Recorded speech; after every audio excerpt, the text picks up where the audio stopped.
We got chaotic. So I seen a post today. It was about. It said something like Will Smith, like almost 400 million. Jeff Bezos worth X amount of billion. Bill Gates worth X amount of billion. And you know how all they wives were still unhappy. And you know I've been checking out this cat who vlog a lot and who on YouTube and whatnot, who has a strong following in my community by the name of Kevin Samuels. You know, he's I don't know what to call him, a relationship guru or whatever. You know what I mean? So I want to talk about that a little bit. So obviously, if Will Smith, Bill Gates, and Jeff Bezos can't keep their women happy, what's the chances of you?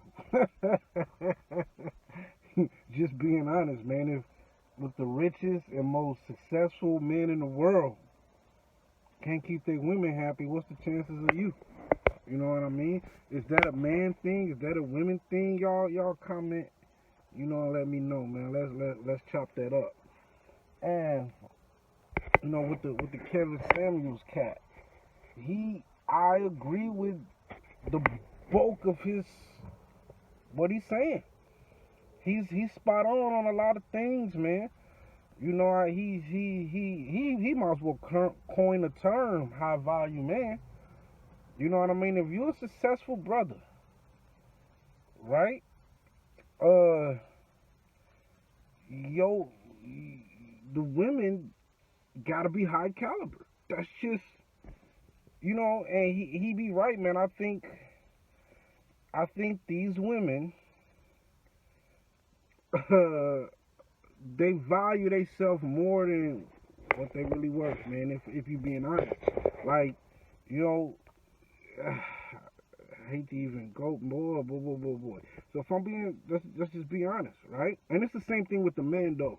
So if a woman got 2-3 children, and you know,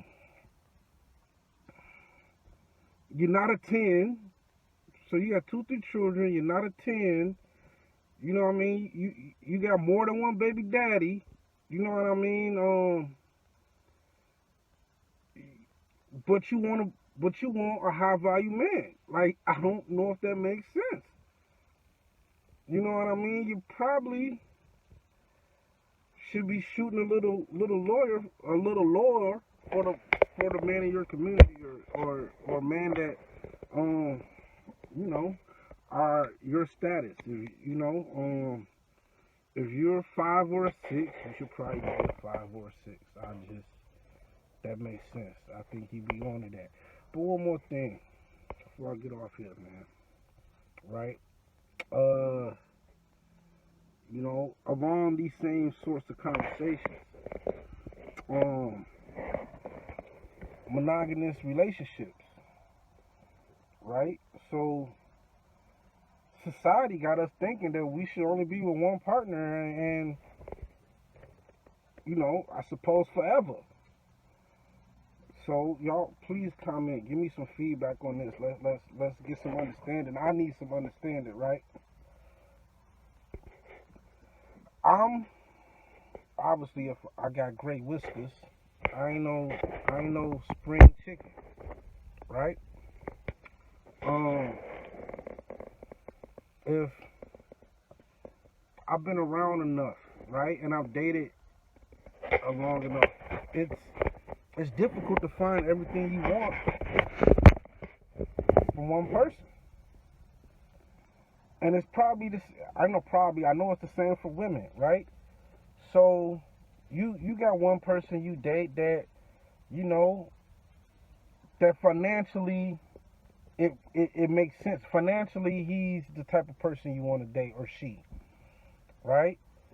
You might have another person that's affectionate and caring and funny, but he broke.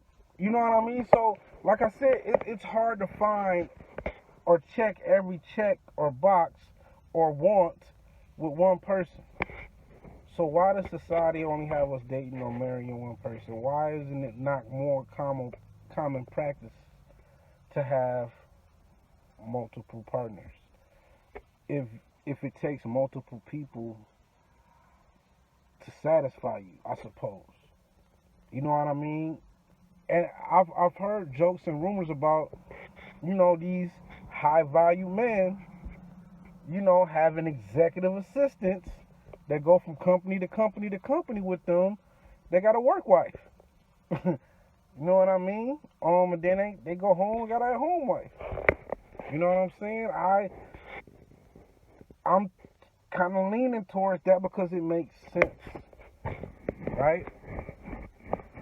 If you're an entrepreneur, but your significant other is not,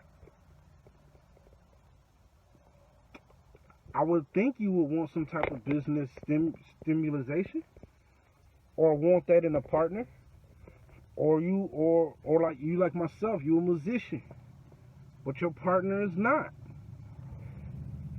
Obviously, if you love music and you love creating it, there's some type of attraction gonna be there if you meet a woman, or vice versa.